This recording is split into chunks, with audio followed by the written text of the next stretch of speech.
Hello Dungeon Masters, welcome back to Guiding Bolt Gaming. Recently I've been hearing a cry for aid. Help! My players keep recruiting NPCs. What do I do? Today we're going to help ease some of your worries about these tagalongs. Before we jump into things, I want to first make sure you've watched our video on how to handle NPC social interactions. There's some great foundational content in that video which we'll build off of today. When a DM has concerns about their players recruiting NPCs, this typically stems from one of three thoughts. First, the players are making the game too easy because they have too much help from NPCs. Two, the DM's gut feeling is that it really doesn't make sense for a specific NPC to join the party. Or three, the DM is unsure how they're supposed to run the NPC. Let's start with that first concern, that encounters become too easy when the players recruit too many NPCs to their cause. This issue tends to arise from a misunderstanding by the players, the DM, or both. Here's the thing that players need to understand about NPCs, and it may require an out-of-game conversation with your players. All participants in an encounter get a share of the rewards. That includes both XP and treasure.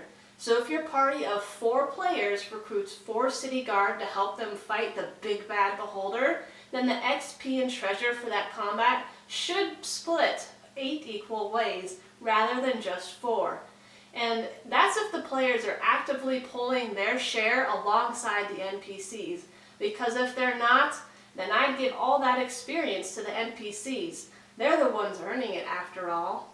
So, if your players are recruiting help for the sole purpose of making things easier on themselves, oftentimes this clarity is enough to make your players not want to recruit the entire city guard to help them.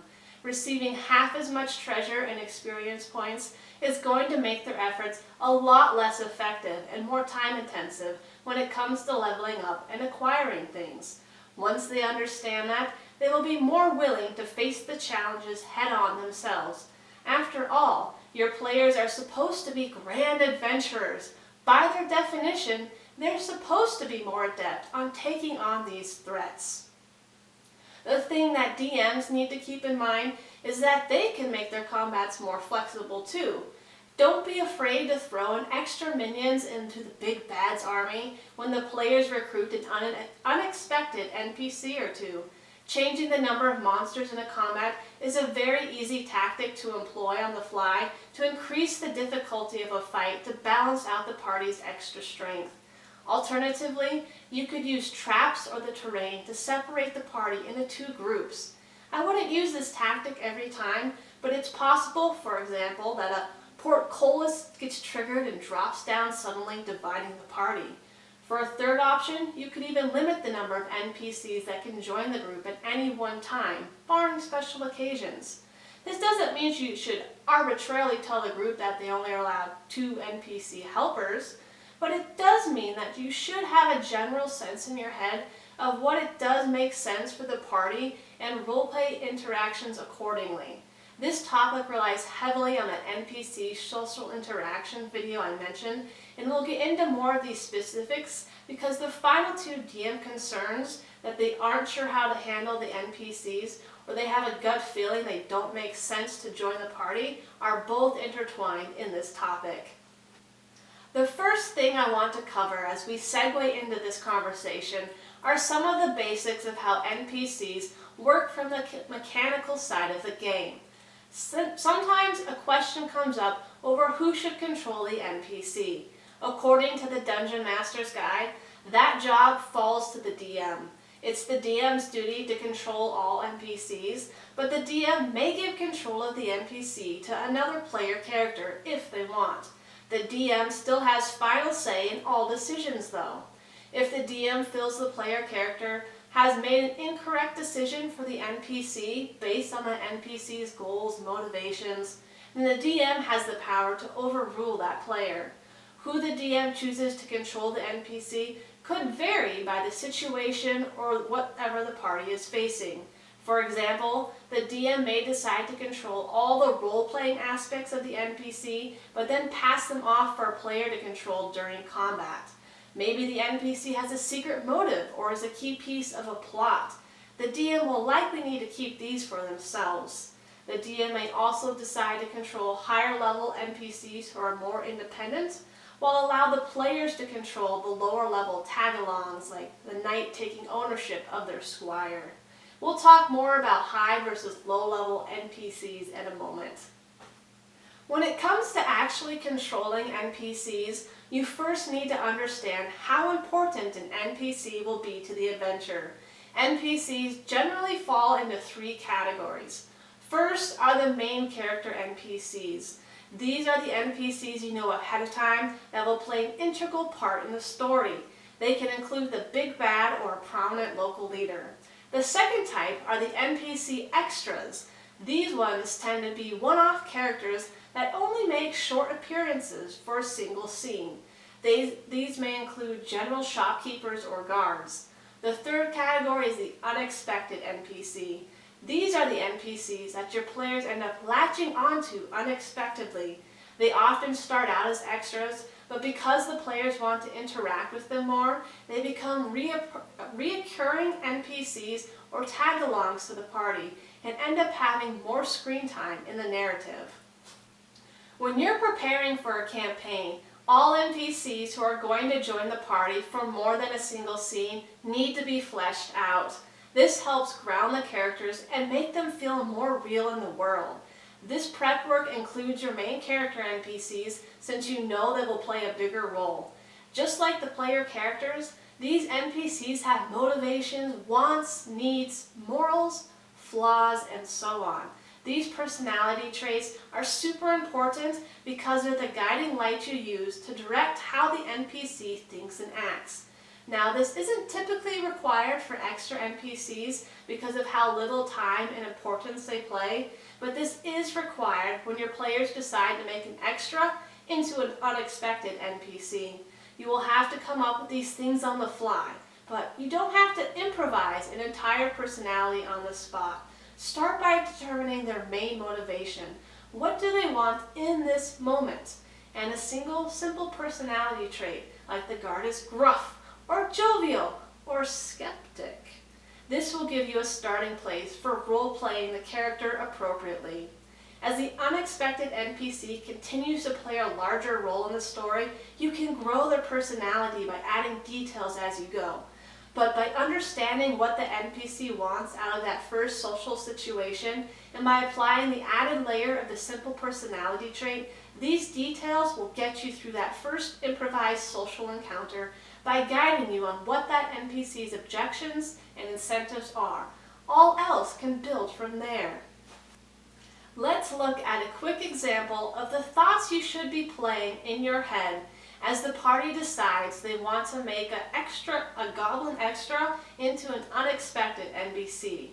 The party is just wrapping up a combat against a group of goblins and hobgoblins. There's one goblin slave left that the party decides to not slaughter and instead wants to save, befriend, and recruit into their adventure party.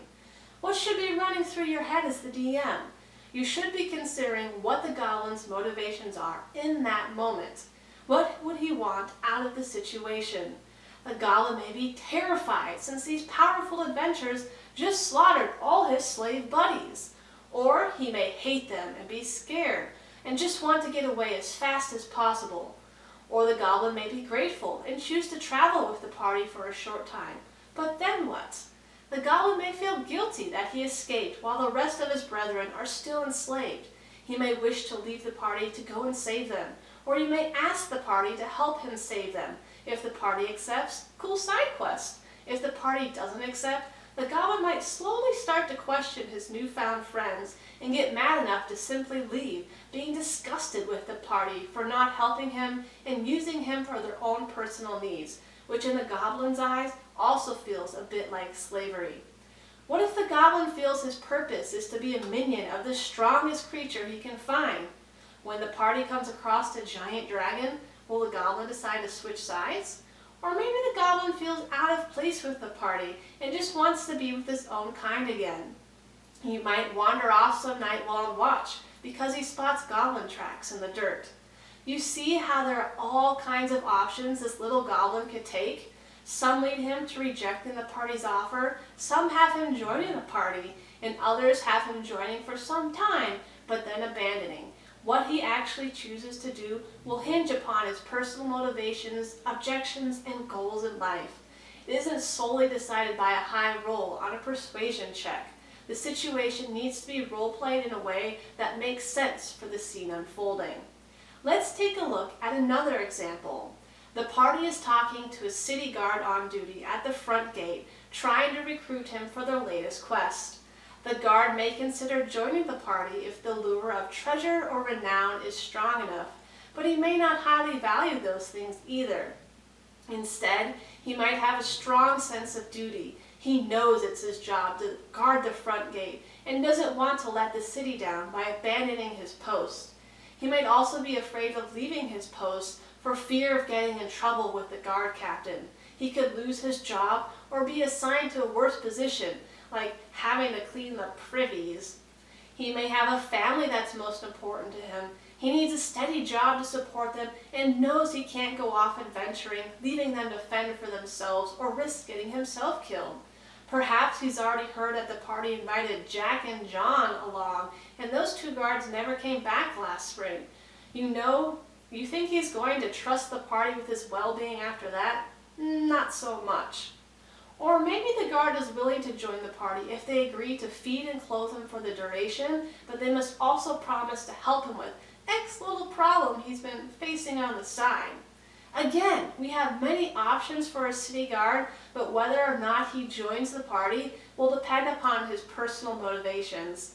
I point you back to that NPC social interaction video to get a step-by-step process and how to role-play these scenarios out using the NPC's motivations and base personality trait to guide their objections and incentives in these social moments.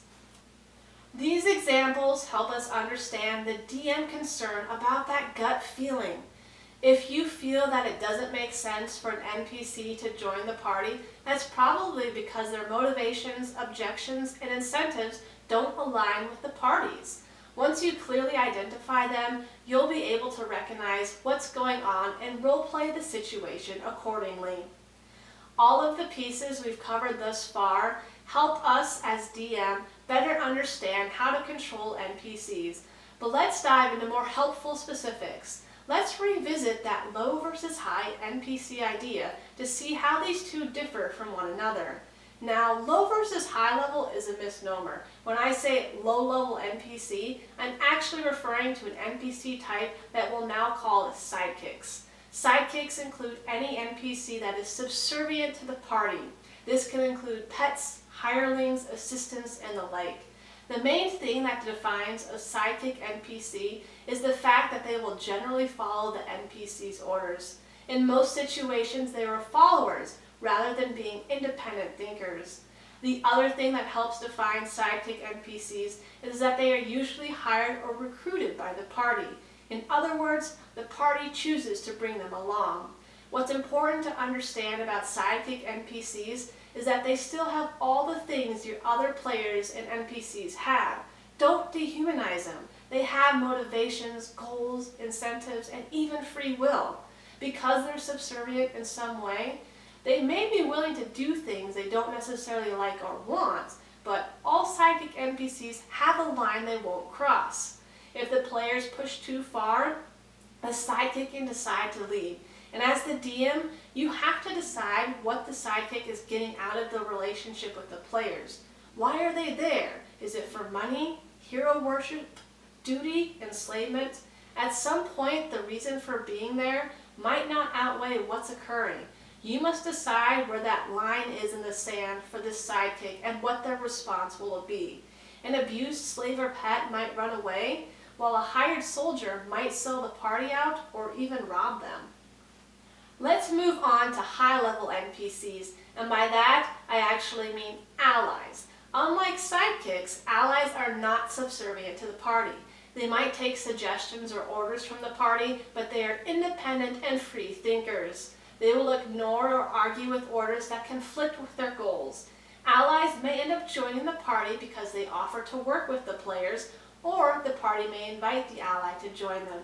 Either way, the ally NPC and the players agree to work together because of common goals, interests, or motivations. If at any point the party's views or behavior and the NPCs start to misalign, the NPC will likely leave the group. When you're conceptualizing NPCs and building out their personalities, you want to be cognizant and avoid creating a Mary Sue. Mary Sue is the term used to describe a fictional character who is seen as too perfect with a lack of flaws. It's the Mary Sue NPCs that tend to give DM NPCs a bad rap. Mary Sues are generally written as an idealized version of an author in fan fiction. In D&D, Mary Sue NPCs are the characters who are good at everything and have no drawbacks. They tend to be an idealized version of the DM's viewpoint. They outshine all the actual player characters. So don't be that DM, please. When you're creating an NPC, make sure they are specialized in their role, just like most PCs who tend to focus on a specific role or archetype within the party. Whatever the NPC's identifier is, whether that's charismatic diplomat or wilderness guide or knowledgeable bookworm, try to have their role be a unique addition to the party. Have them fill a gap that no other party member already excels in doing. You don't want to steal the player's thunder. One exception to this rule is when you do it intentionally. When you create a Mary Sue purposefully to create a challenge or conflict for the party. It can be a fun twist when the ally NPC and the party end up becoming rival adversaries, competing against one another. But again, this is the exception to the rule and should be employed sparingly. Generally, you want all your NPCs to have some sort of weakness or flaw that comes into play and handicaps them in some way. This could be a fear, a weakness, or a negative personality trait. Anything that occasionally gets the NPC into trouble that the party has to deal with. The thing I want to stress again is that it doesn't matter what type of NPC they are. As the DM, you need to roleplay them like any other player character. They have to make decisions, and those decisions need to be based on what they want, fear, like, and so on. Remember, an odd quirk or voice accent doesn't make a personality. You can incorporate those things if you wish, but they aren't necessary for making a good NPC. They aren't the meat of the character. The other thing I want to make clear is that NPC Tagalongs are not a bad thing. As the DM, you shouldn't fear when your players decide to recruit an NPC to join them. In fact, having an NPC travel with the party creates a great organic way for you to be able to provide information to the players' characters that they need. Maybe the players have forgotten some vital piece of information that affects their decisions. You could tell them as the DM, or you could naturally insert through the NPC. Hey Holmgren, you can't use that magical cloak of Misty Step for this dungeon heist because you left it back at the tailor in town. Or the NPC can be a great representative of the view of the world.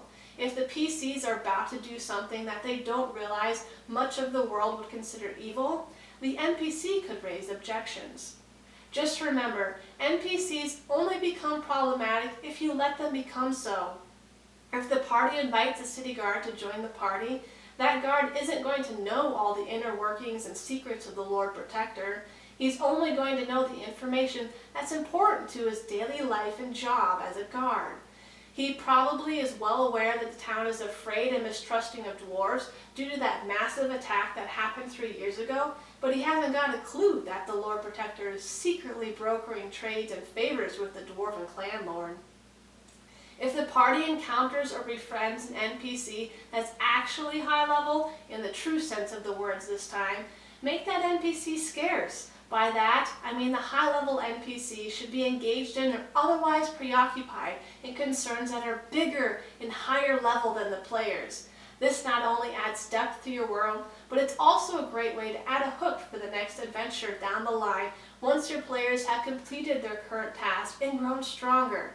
Yes, You can occasionally have this high-level NPC show up to help or save the players, but that appearance should never be expected, and it should always be earned in some way. Remember, we don't want to marry Sue in the campaign. Finally, if this is all brand new to you and you're still working on your role-playing skills, use the rulebook as a helpful guide. The 5e Dungeon Master's Guide has rules related to loyalty on page 93 and morale on page 273. Check these out. Additionally, 3.5 had a leadership feat. Take a look at the rules for that feat and adopt them for the current format. Remember, practice makes perfect. Don't fear the tag-along NPC and focus on having fun with your players. That does it for today, but I hope I was able to pack this video with useful content. If you have any questions or anything to add, drop a comment below. I'd love to chat. Don't forget to like this video and share it with your D&D friends. We'll see you guys back here next week.